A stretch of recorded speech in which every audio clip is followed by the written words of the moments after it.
साथियों, आज हम मॉडर्न ऑफिस मैनेजमेंट डिप्लोमा के सेकंड सेमेस्टर के विषय कार्यालय प्रबंध ऑफिस मैनेजमेंट की तीसरी यूनिट जो कि कार्यालय कार्यप्रणाली ऑफिस सिस्टम से संबंधित है, उसके अंतर्गत एक टॉपिक है ऑफिस रूटीन और ऑफिस रूटीन के नॉर्म्स।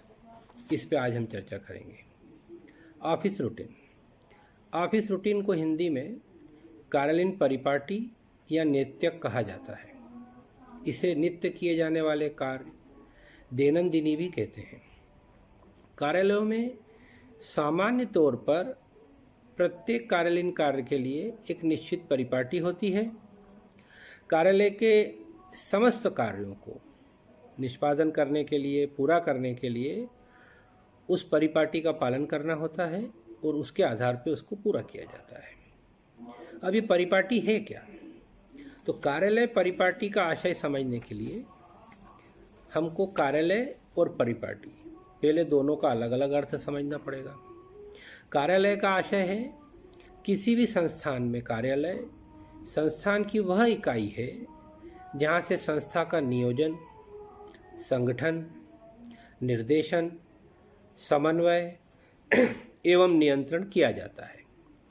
कार्यालय संस्थान के लिए सूचनाओं, पत्रों एवं अन्य जानकारियों को प्राप्त करता है, सुरक्षित रखता है, सूचनाओं का विश्लेषण करता है और संस्थान से आंतरिक और बाह्य पत्र व्यवहार करता है तथा आवश्यकता अनुसार जानकारी तथा पत्र व्यवहार की प्रतिलिपि इत्यादि उच्च प्रबंध के लिए प्रस्तुत करता है।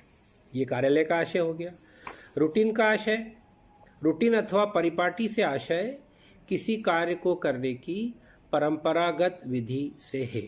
परंपरागत का आशय पुरानी या ऑर्थोडॉक्स नहीं है।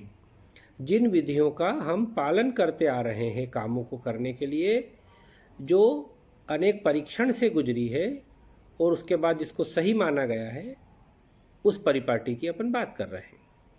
उपरोक्त व्याख्या के आधार पे हम कार्यालय परिपाटी या ऑफिस रूटीन को एक समग्र रूप में निम्नानुसार परिभाषित कर सकते हैं। कार्यालयीन कार्यों को निष्पादित अथवा पूर्ण करने की परंपरागत विधि है। इसे ऑफिस रूटीन भी कहते हैं, इसे नित्यक भी कहा जाता है और इसमें जिन कार्यों को किया जाता है उन कार्यों को करने के तरीके पूर्व निर्धारित होते हैं, पूर्व नियोजित होते हैं तथा उठाए गए कदम हमेशा उसी क्रम में उतने ही समय में उठाए जा सकते हैं। ऐसा भी कहा जा सकता है बार बार किए जाने वाले कार्यालयीन कार्यों को योजनाबद्ध क्रम में लगातार समान रूप से निष्पादित अथवा पूर्ण करने के ढंग को परिपाटी कहते हैं। ये विभिन्न विचारों का विश्लेषण करने के बाद हम निष्कर्ष रूप में कह सकते हैं कि किसी कार्यालयीन कार्य को निष्पादित अथवा पूर्ण करने के लिए पूर्व नियोजित रूप से उठाए गए कदमों से आशय स्टेप्स, चरण के क्रम को ऑफिस रूटीन अथवा कार्यालयीन परिपाटी कहते हैं।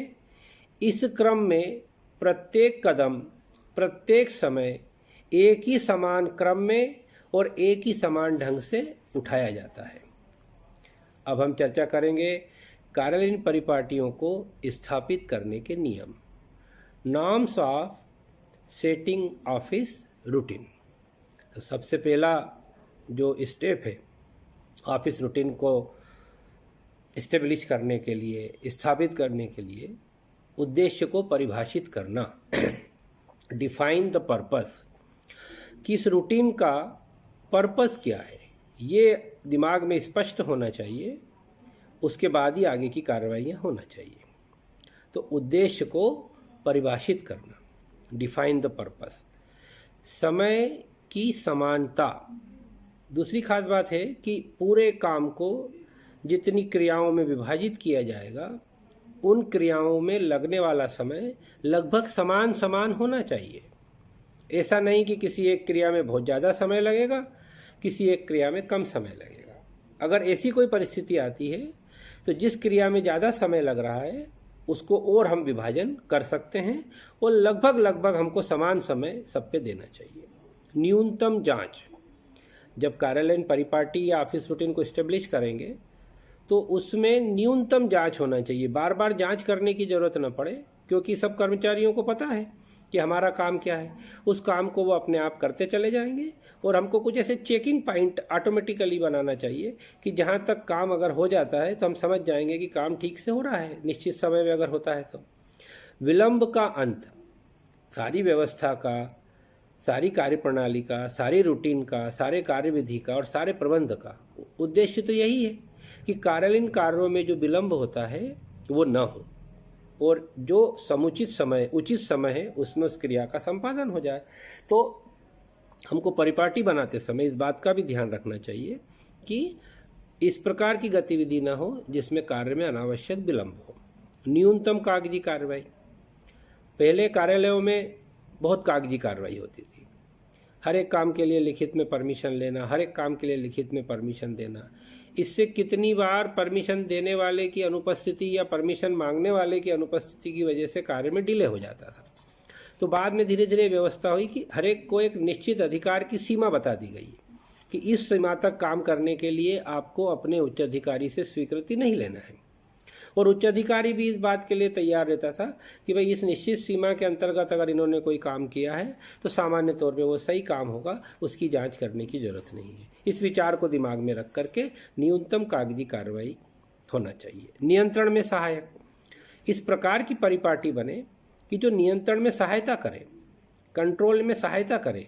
एक दूसरे का इस प्रकार से कार्य विभाजन हो कि हर अगला आदमी पिछले आदमी के कार्य को जांच सके मतलब उसकी जांच न करे। जब वो काम करे तो अपने आप उसको समझ में आ जाए कि पीछे कोई चूक हो गई है तो वो उसको बता सके और वो काम को ठीक से कर सके।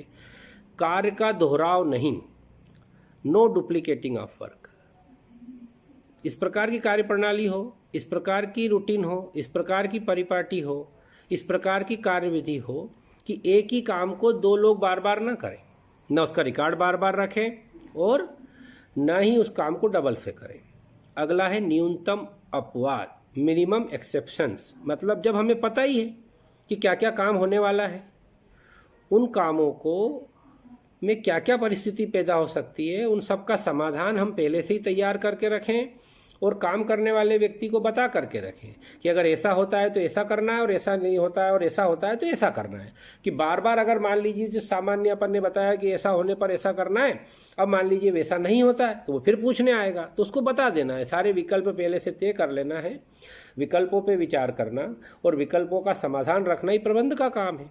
तो उसको बता देना है कि भाई या तो ऐसा होगा या ऐसा होगा, इस परिस्थिति में तुमको ये करना है और इस परिस्थिति में तुमको ये करना है। केवल आवश्यक गतिविधि, ओनली नीडफुल एक्टिविटी। कितनी बार कार्यालय में अनावश्यक तौर पे रिकॉर्ड रखने की व्यवस्था हो जाती है। जिन कागजों की ज़रूरत नहीं है उनकी भी फोटोकॉपी रखी जाती है, जिन कागजों को संभाल कर नहीं रखना उनको भी फाइलों में रखा जाता है। तो एक निश्चित प्रक्रिया ऐसी बन जाए कि इन कागजों की प्रतिलिपि रखना है, इन कागजों की प्रतिलिपि नहीं रखना है, जिन कागजों की प्रतिलिपि रखना है वो कितने दिन तक रखना है और कितने दिन बाद उसको समाप्त करना है। इस प्रकार से भी हमको ध्यान रखना चाहिए। निर्विघ्न कार्य प्रवाह, स्मूथ फ्लो ऑफ वर्क। परिपाटी इस प्रकार की बने कि काम स्मूथ चले, कार्यालय में काम चलता हुआ दिखे और एक निश्चित समय सीमा जिस काम को संपन्न करने की है वो काम स्वतः संपन्न हो जाए। ऐसा न हो कि बार बार उसमें कोई बाधा आ रही है कि ये व्यवस्था नहीं है, वो व्यवस्था नहीं है, ये व्यक्ति नहीं है, ये मशीन नहीं है, ये स्टेशनरी नहीं है। तो इस प्रकार से बनाई जाए कि सब कुछ स्मूथ, जिसको स्टेशनरी चाहिए समय पे स्टेशनरी मिले, मशीन चाहिए तो मशीन वर्किंग कंडीशन में मिले, व्यक्ति चाहिए तो व्यक्ति की उपलब्धता रहे और सरलता। इतनी सारी चीज़ें जब हम शामिल करते हैं किसी परिपाटी में तो उसका सरल होना कठिन हो जाता है। तो हमें क्या करना है कि उन गतिविधियों को अगर कठिन हो रही है तो छोटे छोटे टुकड़ों में बांटना है, पर करना सरल ही है। कठिन परिपाटी बनाएंगे और कर्मचारियों पे भरोसा करेंगे कि वो इसको संपादित कर लेंगे तो उन्हें कठिनाई आएगी और काम में दिक्कत आएगी। इसलिए परिपाटी को सरलता भी होना चाहिए। मशीनों का प्रयोग, जितना ज़्यादा मशीनों का हम प्रयोग कर सकते हैं उतना ज़्यादा मशीनों का प्रयोग करना चाहिए। उससे काम की रफ्तार बढ़ती है, शुद्धता बढ़ती है और कर्मचारियों की नीरसता कम होती है। सुटेबल डिवीजन ऑफ वर्क, काम का उपयुक्त बंटवारा। सारे असंतोष की जड़ कार्यालय में यही होती है कि एक कर्मचारी सोचता है कि मेरे पास दूसरे से ज़्यादा काम है, मैं दिन भर काम करता रहता हूँ और दूसरा व्यक्ति कोई काम नहीं करता है या कम काम करता है। तो परिपाटी बनाते समय इस बात का ध्यान रहे कि हर एक पदों पे कामों का विभाजन व्यवस्थित हो, जिससे व्यक्ति काम भी करे और काम करता हुआ दिखे भी। कितनी बार ऐसा होता है कि कोई कोई व्यक्ति काम तो करता है पर वो दिखता नहीं है, तो भी अन्य लोगों के मन में आक्रोश पैदा होता है। तो इस प्रकार की व्यवस्था हो कि सब अपनी अपनी टेबल पर अपने अपने स्थान पर काम करते हुए दिखे। अब ये सब चीज़ें तैयार हो गई, सरल भी है, काम का दोहराव भी नहीं है, न्यूनतम जांच है, सारी व्यवस्था हो गई। पर अगर उसको सख्ती से लागू नहीं करेंगे तो ये सारी मेहनत का कोई मीनिंग नहीं है। इसलिए परिपाटी को स्थापित करने के लिए जो भी परिपाटी हमने बनाई है उस परिपाटी को दृढ़ता से हमको लागू करना है। तो आज हमने सीखा है कार्यालय कार्यप्रणाली का आशय कार्यालय परिपाटी का आशय और परिपाटी को स्थापित करने के नाम से या नियम। तो एक बार हम दोहराएंगे कि कार्यालय परिपाटी किसे कहेंगे। किसी कार्यालयीन कार्य को निष्पादित अथवा पूर्ण करने के लिए पूर्व नियोजित रूप से उठाए गए कदमों, स्टेप्स, चरण के क्रम को ऑफिस रूटीन अथवा कार्यालय परिपाटी कहते हैं। इस क्रम में प्रत्येक कदम प्रत्येक समय एक ही समान क्रम में और एक ही समान ढंग से उठाया जाता है। ये कार्यालयीन परिपाटी या ऑफिस रूटीन का आशय हो गया है। और परिपाटी को स्थापित करने के नियम कौन कौन से हैं, एक बार हम फिर से दोहराएंगे। पहला है उद्देश्य परिभाषित करना, डिफाइन द पर्पस। दूसरा है समय की समानता, इक्वलिटी ऑफ टाइम। अगला है न्यूनतम जांच, मिनिमम चेकिंग। अगला है विलंब का अंत, अवॉइड डिलेस। फिर है न्यूनतम कागजी कार्रवाई, मिनिमम पेपर वर्क। नियंत्रण में सहायक, हेल्पफुल इन कंट्रोल। कार्य का दोहराव नहीं, नो डुप्लीकेटिंग ऑफ वर्क। न्यूनतम अपवाद, मिनिमम एक्सेप्शंस। केवल आवश्यक गतिविधि, ओनली नीडफुल एक्टिविटी। निर्विघ्न कार्य प्रवाह, स्मूथ फ्लो ऑफ वर्क। सरलता, सिंपलिसिटी। मशीनों का प्रयोग, यूज ऑफ मशीन। काम का उपयुक्त बंटवारा, सुटेबल डिवीजन ऑफ वर्क। और परिपाटी का दृढ़ता से पालन करवाना, स्ट्रिक्ट इम्प्लीमेंटिंग ऑफ रूटीन। ये हमने आज अध्ययन किया।